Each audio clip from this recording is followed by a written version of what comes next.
Afternoon, everybody. A quick debrief of the great race, Bathurst. Question from Liam: will Peter Xibia be a co-driver next year?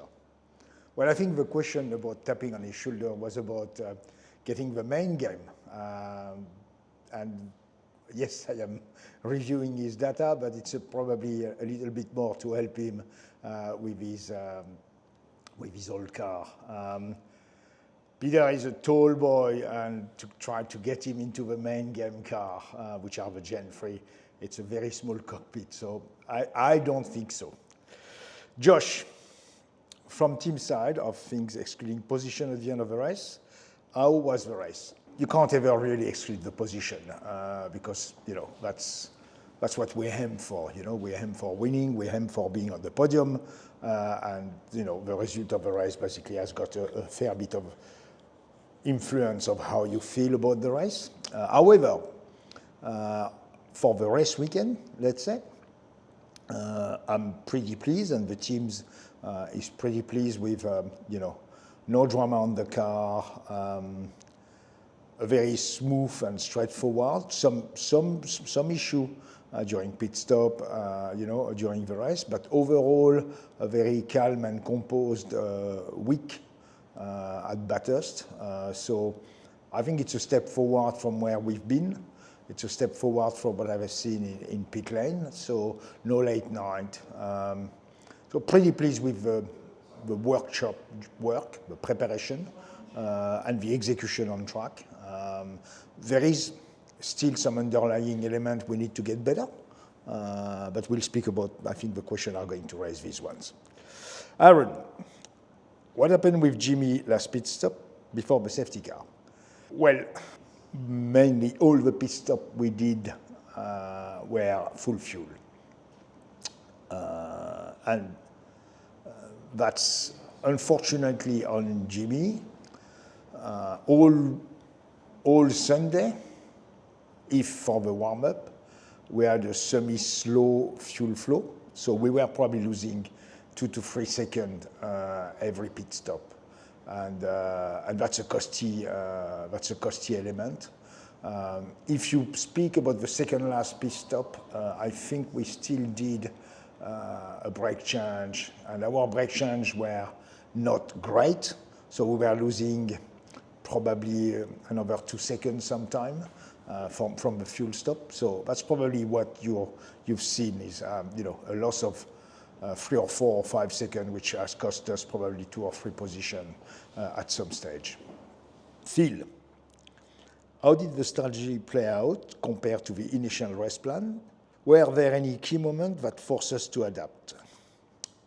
Well, the strategy actually was nearly a green race, so we all planned for a green race, thinking that at some stage we'll have to adapt to a yellow race and with safety car.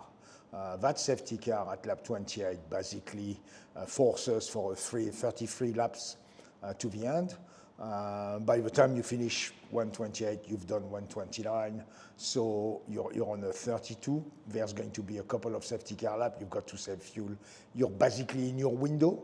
So in terms of strategy, it changed really nothing for Jimmy because it forced us in pit lane maybe a lap or 2 earlier than what we would have done, but the safety car gave back these laps, so we didn't have to adjust anything. We finished with probably 3/4 of a tank for a lap, so 3/4 of a lap in the tank, which was the plan. As you know, probably, or you will remember, at Bathurst now we do not do a full lap out. We come back and turn after first turn, we turn again into pit lane, or not into pit lane, into the back of the paddock and all the way back into the start of the pit lane. So we don't do a full lap on the way in. So yes, on that car, the strategy was very straightforward. On car 23, midway through the race, we were a bit on the back foot in terms of position. So Gilly was asking, engineer of car 23, Andrew Gillian, was asking if we could try a B strategy. A B strategy is like basically stopping under green preempting or positioning yourself for a safety car later on, which could be right in your window, which makes you a big winner in terms of time in pit lane and things like that. Unfortunately, that didn't happen. So what does that mean? That means that we did one more stop, and it's under green, which means we lost an extra 30 seconds, which is the transit time in pit lane, because the fuel is the same basically across all the cars. So for whatever reason, your fuel doesn't count. It's one more stop. So it cost us 30 seconds, and that probably pushed us back another 3 or 4 places. Unfortunately, it did lap us down, so we had to unlap ourselves under safety car, and that was not an easy one. So yeah, sometimes you just have to take the pill and swallow it and just be happy. Trying to do and create a strategy aside, so we try to get some luck basically. I hate that saying because I try not to get bad luck. I don't ask for luck. So we should have waited. Unfortunately, it's easy after. We should have waited, and we would have been better off just doing the normal strategy, not trying to preempt a safety car. Brandon, how did the pit stop go overall, and were there any improvement we can make for future races, especially regarding the wheel issue on car 23? Thanks for pointing out that. Actually, the front right man, Ridley, on the pit crew is actually the fastest of all of our boys, and he's pretty on par with the best in pit lane. However, sometimes it can happen that, out of 20 or 30 change, you do crossfade a nut, which means then you've got to swap for another wheel, because by the time you try to undo the nut, etc., you lose too much time. So I think every 20, 30 stop, there could be a cross nut. I will we'll carry on training. As I say, it happened to the fastest of our boys and the most consistent. So we'll train again. We always train anyway. But the most important one, and that's probably not the wheel change at Bathurst, it's the fuel flow. We had one car which was very, very good on fuel flow. I was very happy with what we had. The other car was pretty bad, and that's probably costing every stop for a full fuel 3 to 4 seconds, which is really bad, because you do that 6 times. So over the distance of a race, it's a lot of time lost in pit lane. The championship gave us some of the tools to put in the tank, the restrictor and so on, very late. We checked and worked on Saturday a lot on these cars to try to get them balanced. In the warm-up, car 31 was good, did one good stop for a 30-kilo drop, so a lot of fuel, 3/4 of the tank. So we were confident we probably did the right thing during the Saturday, and then comes the race and the fuel were slow. So it's back to the drawing board and edge scratching. We've been working, I think, 30 hours at just dropping fuel this week. So from Tuesday to today, Friday, I had 2 engineers only doing fuel. On a small team, you imagine how much impact that has, you know what I'm saying. So that's what we've got to do. I think we found little improvement here and there. Try to understand. The next fuel race is obviously Gold Coast. The last 2 races are fuel races, but Gold Coast will be a short drop. We're dropping 45 kilo, I think, which is around 16 to 20 seconds. So it's the impact should be less, but it's still something which is across. And look, we've discussed it at supercar level. We are not all happy about how the fuel gets transferred into the car, and there's an area. We can't say it's going to be 30 or 35 seconds. One time it's 30, one time it's 35, and it's inconsistent. So we are still working on it, and I promise you it's a big item for us. Sid, what impact did the yellow flag and safety car periods have on your race, and did we maximize the opportunity they presented? I've explained it earlier on. There's only one safety car during the race at lap 28, 128, and it felt basically into going home. So it didn't change anything, actually. It just neutralized the race, put back all the cars together with nearly the same lap numbers, and restart with all a set of fresh tires. And to be fair, everybody would have been on the green set because you can't burn that many tires at Bathurst. You always keep 5 or 6 sets of greens. So everybody would have been on green tires. Everybody would have had a full fuel tank or close to full fuel. Maybe some people decided to shorten the stop to try to jump people around them. We didn't. We went for a full fuel, not elbow into the tube, but like a full splash. And that get us, 3/4 of a lap at the end in safety. Knowing that we followed for a while, we probably would have been just right, not following any car. So yeah, that was the game was that simple. We all have to get in, and we all have to put some full fuel in. The only thing you could decide is, do you do it right away, or do you take one more lap and do it one lap later, with areas of what can happen in pit lane, what can happen if the safety car is deployed, etc., etc. And when you've got 2 cars, you've got to decide which one is the first one, which one is the second one. But no, it didn't change anything for us at all. Michael, how did the driver perform under pressure, especially during the final lap and critical overtakes? Any standout moments or area for improvement? Well, I think our driver performed quite well. Pretty pleased with how they drove the car. The co-driver were out of that period at the end. There was never really a sort of high pressure because we started the stint close together, and then as the stint finished and the lap 161 approach, there's very, very little. Well, the distance between the car is probably around 0.5, 0.7, so it didn't look like within the 10 top car there was a lot of opportunity for the overtake. We overtook Rich away, but it's because he ran out of fuel in Conroe basically, so we took his position there. We were close to him all the way, probably faster than him, but you've got to be faster by 2 or 3:10, 4:10 to make a move at Bathurst, and we were not faster enough to basically get in front. So yeah, not a lot to say, no standout moment, and no real pressure during the race at some stage. I mean, definitely not at the end. Thank you.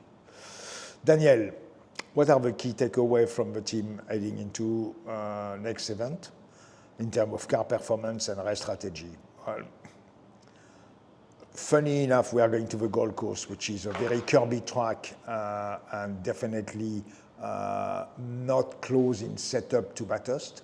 The strategy down there is very simple.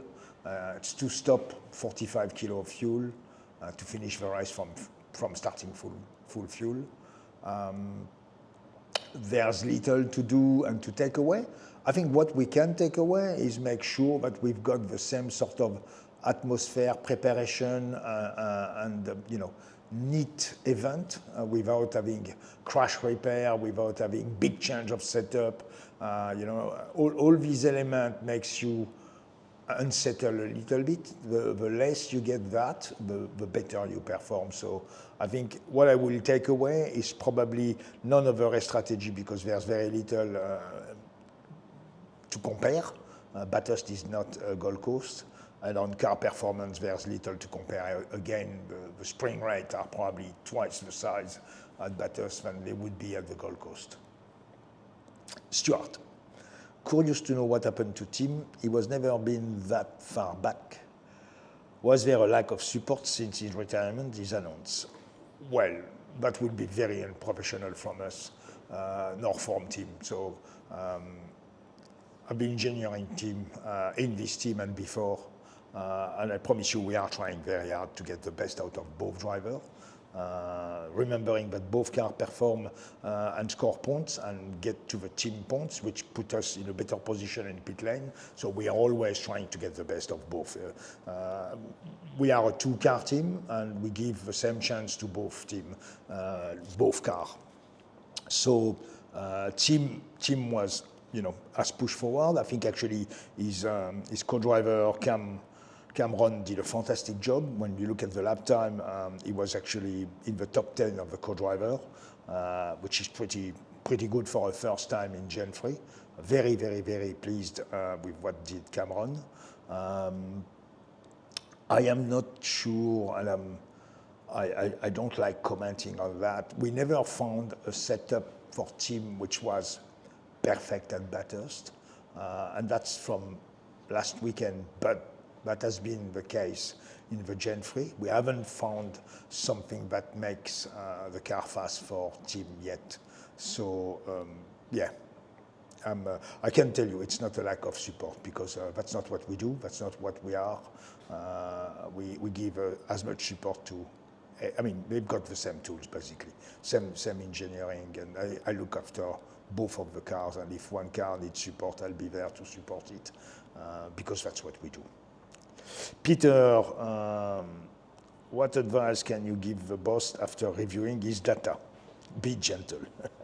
I'm not going to advise him too much. I was very pleased actually to go into the paddock of the old-timer car. There's a lot of cars there which come from an era where I did race at the time. So there were some European cars from the early 90s, mid-90s, and etc. So all that atmosphere was very good, and the people are passionate too on motorsport, but with a smile. It's like there is no pressure of performing, you know what I'm saying? So what can do Peter better? Well, he did actually better because he qualified in 52 and he raced in 45s. So yeah, he gained 7 seconds from qualifying to race. What he can do better? Change gears quicker in the straight, so a bit more technique on his footwork. That will definitely gather. Brake later and more consistent, but that's difficult to do when you don't drive the car often. You over brake and then you're like, oh, I need to go a bit further before I finish my braking. So you stop braking and let the car slide a little bit towards the corner and then brake again. That's time. Bathurst is pretty demanding with a beautiful car. I mean, he didn't put a foot wrong, didn't touch a wall. That car is beautiful, actually. I promise you that Torala is a nice, well-painted. Inside is superb. The engine area is really neat. So you don't want to damage it. To go faster, it will need to get a bit more racy, which means get closer to the wall at Bathurst and get closer to the apex, not run into the middle. But I think the most important thing when you go to these races, it's not where you finish, it's also how much pleasure you have had driving these cars, which for him are memory of his youth. You know, he's driving a car he's seen racing when he was 15. So it's pretty great to be able to say I was here, in the paddock looking at the car, and now I'm driving it 40 years later around the track. Billy, should they allow 2 sets of soft as well as the hard for next year? Next year is different. We are getting another set of tire for next year, which is actually not a hard. So we are going to run soft and super soft. It's a different construction. I believe it's consistent but faster. I wish there's a tiny bit of drag because I still believe a bit of degradation helps spicing the race. So yeah, I don't believe in mixing. If we were to mix tires, what would happen is we would race. We would put 2 sets at the end because they would be faster. And unless they were to drop off a lot, which they've never done really. You're still faster with the soft, you just look after it a little bit. So I don't think it will change the outcome, but it's not going to happen. And that's us for today. So thank you very much for your question. We'll come back to you after the Gold Coast. See you soon. Thank you.